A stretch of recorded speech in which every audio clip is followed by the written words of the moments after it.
এইবার বড়সড় প্রশ্নের মুখে পড়েছে গৃহপ্রবেশ ধারাবাহিকটি। সত্যি কি মা হচ্ছে মোহনা, নাকি আদ্রিতকে পাওয়ার জন্য মিথ্যে ছলনা করছে সে? সম্প্রতি জোড়া সন্তানের বাবা হতে চলেছে আদ্রিতের।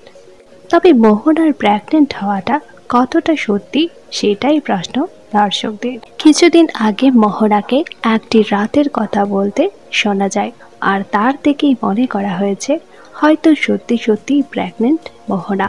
সেই রাতে হয়তো এক হয়েছিল তারা। কিন্তু মোহনা সত্যি সত্যি প্রেগনেন্ট হয়ে গেলে দর্শকেরা মুখ ফিরিয়ে নিতে পারেন ধারাবাহিক থেকে। তাই হয়তো পরবর্তীতে দেখানো হতে পারে মোহনার এই প্রেগনেন্সি পুরোটাই মিথ্যে, শুধুমাত্র আদ্রিতকে পাওয়ার জন্য নাটক করবে সে। তবে মোহনা মিথ্যে মিথ্যে মা হওয়ার নাটক করলেও আদ্রিতকে ভুল বুঝবে শুভ, কারণ মোহনার জন্য অনেক মিথ্যে বলেছে আদ্রিত।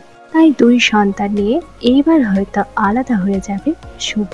আপনারা কারা কারা চান না মোহনা সত্যি আদ্রিতের সন্তানের মা হোক, তা নিচে অবশ্যই কমেন্ট করে জানান।